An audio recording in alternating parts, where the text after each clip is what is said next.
안녕하세요. 종이로 된 책을 사랑하는 그레이스의 위대한 책장 자이언트 트리북에 오신 여러분을 환영합니다. 오늘은 타임지가 선정한 20세기의 위대한 인물, 포브스지가 선정한 세계에서 가장 영향력 있는 인물, TV 토크쇼의 여왕이자 SNS 팔로워 6천만 명에 이르는 전 세계적인 인플루언서 오프라 윈프리의 내가 확실히 아는 것들을 소개해드리고자 합니다. 가난과 인종차별이라고 하는 장애물을 뛰어넘었고 인간에 대한 공감과 진실한 소통으로 가장 낮은 곳에서 절정의 인생에 이른 그녀의 삶은 전 세계 많은 사람들에게 깊은 영감을 불어넣어 주었습니다. 누군가가 나의 가치를 인정해 주길 기다리지 말라. 그 사랑을 스스로에게 선사하고 앞으로 나아가라. 오프라는 자신이 어떻게 고통과 후회를 딛고 일어섰는지 자신의 고통스러운 기억을 파헤쳐 그곳에서 건진 교훈을 독자와 나누고 있습니다. 오프라는 한 흑인 여성이 불행으로 점철된 과거를 딛고 세계적으로 가장 영향력 있는 인물로 우뚝 설 수 있었던 성공 비결과 삶에서 깨우친 지혜들을 압축적으로 이 책에 담아내었습니다. 이 책에서 우리가 인생에서 진짜로 중요한 것을 깨닫고 타인에게 의지하는 대신 진정한 나 자신을 발견하고 한 점 후회 없는 삶을 살아갈 수 있도록 우리의 경험에서 우러난 진심 어린 조언을 전하고 있는데요. 저 그레이스와 함께 책으로 한번 같이 떠나보실까요? 누구나 살면서 우리를 주저앉게 만드는 순간이 있다. 결혼 생활이 무너졌을 때, 나를 자리매김해주던 직장을 잃었을 때, 또는 믿었던 사람이 내게서 등을 돌렸을 때, 그러한 상황을 개선하는 열쇠는 바로 그 문제를 바라보는 방식을 바꾸는 것이다. 우리가 넘어야 하는 장애물들은 모두 나름의 의미를 품고 있음을 나는 확실히 안다. 장애물을 통해 배우겠다는 자세로 마음을 여는 것, 그것이 바로 성공하는 이와 뒤처지는 이의 차이이다. 우리가 마주하는 모든 고난은 우리를 아프게 쳐서 무릎을 꿇게 하는 힘이 있다. 하지만 충격 그 자체보다 우리를 더 좌절하게 하는 것은 고통을 견뎌내지 못하리라는 두려움 때문이다. 발밑에서 땅이 흔들리면 우리는 어쩔 줄 몰라 쩔쩔맨다. 우리가 알고 있는 모든 것을 잊어버리고 두려움에 묶여 꼼짝달싹 못하게 된다. 무슨 일이 일어날 수도 있다는 생각만으로도 우리는 균형을 잃어버린다. 지진이 나도 버티기 위해서는 내가 서 있는 위치를 바꿀 수밖에 없다는 것을 나는 확실히 안다. 삶에서 매일 일어나는 진동을 피할 수는 없다. 살아있다면 누구나 겪을 수밖에 없는 일이기 때문이다. 나는 그러한 경험이 일종의 선물이라 믿는다. 그로 인해 우리는 중력의 새로운 중심점을 찾아 여기저기 발을 디뎌보게 되기 때문이다. 그러니 주위가 흔들릴 때 뻣뻣하게 버티면서 저항하는 대신 그러한 경험이 오면 우리의 위치를 바꿀 기회로 여기고 받아들여보자. 균형은 현재의 순간에만 존재한다. 대지의 흔들림을 느낄 때 자신을 지금 이 순간으로 이끌어오자. 마음만 굳게 먹으면 다음 순간 닥치는 진동을 당신은 잘 이겨낼 것이다. 지금 이 순간 당신은 여전히 숨을 쉬고 있다. 지금 이 순간 당신은 살아남았다. 지금 이 순간 당신은 더 높은 곳으로 이어지는 길을 발견하고 있다. 어떻게 하면 나의 잠재력을 더 강하게 발현할 수 있을까? 지금도 나는 나에게 이러한 질문을 하곤 한다. 삶의 다음 단계에 대해 곰곰이 생각할 때는 특히 더욱 더 그렇다. 내가 가져본 어떤 직업에서도 그리고 내가 살아본 어떤 도시에서도 나는 내가 그곳에서 최대한 성장했다고 느끼면 다른 곳으로 옮겨가야 할 때가 왔음을 알았다. 때때로는 그런 결정을 내리기가 너무나 두려웠지만 그 두려움을 무릅쓰고 달달 떨리는 무릎으로 밖으로 나서는 것이 용기의 진정한 의미라는 것을 배울 수 있었다. 대담하게 행동하는 것이 우주가 나를 위해 준비해 놓고 있는 가장 위대한 비전을 향해 나아가는 유일한 방법인 것이다. 두려움은 때로는 나의 허락 아래 나를 꼼짝 못하게 묶을 것이고 나를 소나기에 넣고 내가 절대 최고의 나가 되지 못하도록 막아설 것이다. 확신하건대 당신이 가장 두려워하는 것에는 아무런 힘이 없다. 그것이 무엇이든 마찬가지이다. 힘을 가진 것은 당신이 품은 두려움 그 자체이다. 두려움의 대상은 나를 건드릴 수 없지만 내가 품은 두려움은 내게서 삶을 앗아갈 수 있다. 두려움에 질 때마다 우리는 힘을 잃고 두려움은 반대로 힘을 얻는다. 그렇기 때문에 우리 앞에 펼쳐진 길이 아무리 험난해도 초조함을 뒤로하고 계속 발걸음을 내딛겠다고 굳게 마음먹어야 한다. 몇 년 전 나는 매일 일기를 쓸 때마다 같은 질문을 적곤 했다. 나는 무엇이 두려운 걸까? 외부적으로는 용감하게 사는 것처럼 보였을 테지만 내적으로는 거의 다친 상태에서 살았다는 사실을 나는 시간이 흐르면서 깨달았다. 내가 사람들에게 노라고 얘기하면 그들이 나를 거부할까봐 겁이 났다. 내가 행하고 생각하고 느끼고 말한 모든 것, 심지어는 내가 먹은 음식마저도 그 두려움과 맞닿아 있었다. 두려움은 나 자신이 진정 어떤 사람인지를 알아차리지 못하게 막았고 두려움이 그런 행패를 부리도록 허락한 것은 바로 나였다. 용기를 끌어모아 남이 생각이 아닌 자신을 위해 표를 던질 때, 감히 한 발짝 앞으로 나와 목소리를 높이고 자신을 바꿀 때, 또는 그저 사람들이 생각하는 상식의 범주에서 벗어나는 행동을 할 때, 그 결과가 항상 산뜻하지는 않을 것이다. 때로는 난관에 부딪히고 넘어지기도 할 것이며 당신더러 제정신이 아니라고 하는 사람도 있을 것이다. 때로는 온 세상이 들고 일어나 당신은 당신이 원하는 그런 사람이 될 수 없고 그런 일을 할 수 없다고 외치려는 것처럼 느껴질 것이다. 누군가가 자기들이 예상한 바를 뛰어넘으려 하면 사람들은 기분 나빠하는 법이다.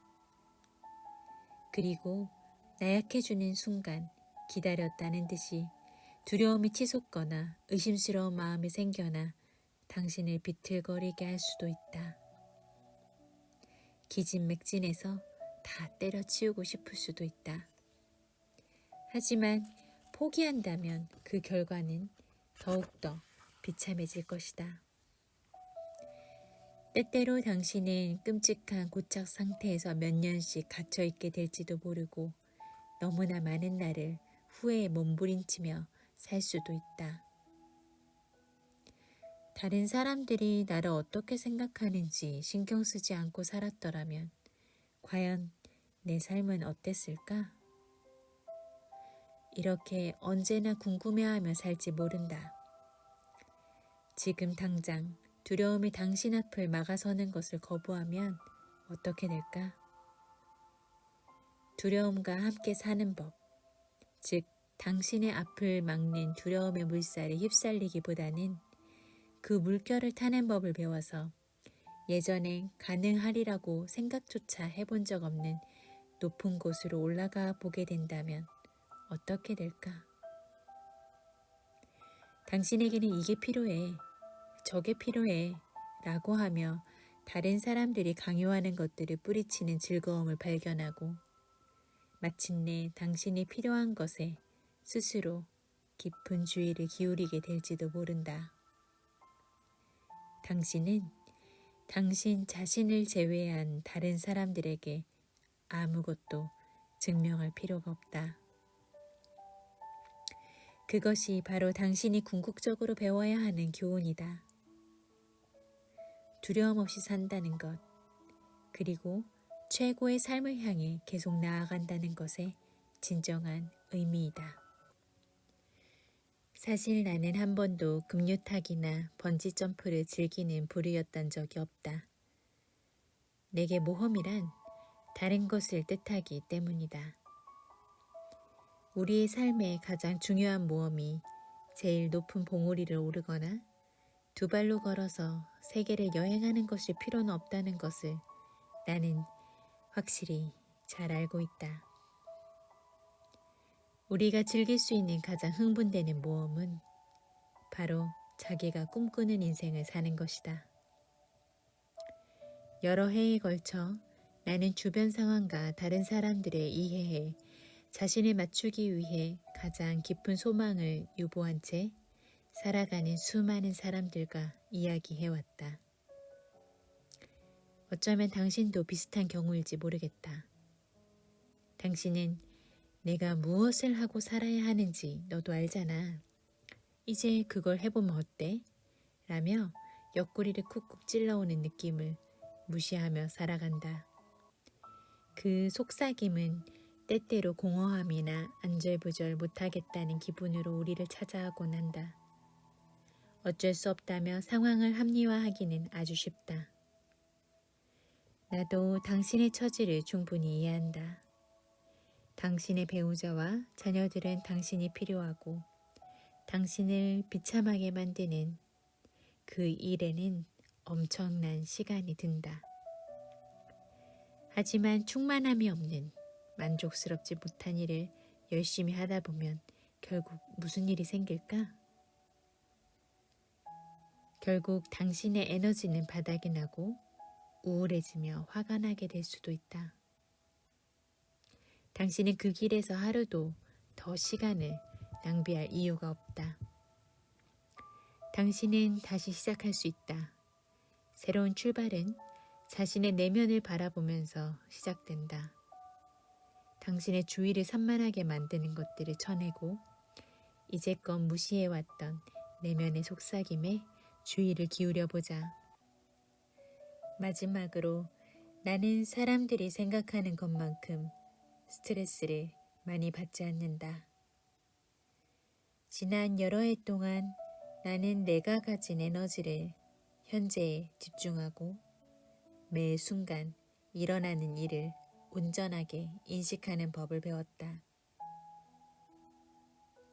이런 일이 있어야 했어. 무언가가 제대로 진행되고 있지 않아.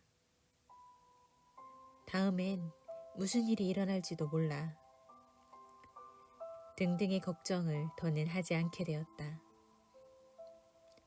하지만 나는 여전히 긴장을 푸는 방법을 찾아내야 했다. 해야 할 일이 끔찍할 정도로 많아서 만약 그 방법을 찾지 못했다면 나는 완전히 비효율적인 상황에 처했을 것이다. 그리고 아마도 살짝 제정신이 아닌 상태가 되었을지도 모르겠다. 우리 중 누구도 쉬지 않고 달리기만 할 수는 없다. 당신이 필요로 하는 시간과 보살핌을 스스로에게 주지 않는다면 당신의 몸은 병과 피로라는 형태를 띠고 저항하게 될 것이다.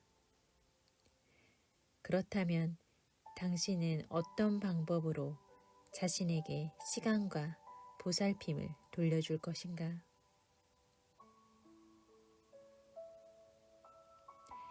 나는 밤마다 욕조에 뜨거운 물을 채우고 초를 한두 개 켜놓은 후 몸을 담근다. 오글거리게 들리겠지만 숨을 깊이 쉬며 긴장을 푸는 동안 타고 있는 촛불에 1분 정도 집중하면 아주 차분해진다. 잠자리에 들기 바로 직전에는 책을 읽거나 심야 뉴스 등을 포함한 TV 프로그램은 시청하지 않는다. 불안해지기 때문이다.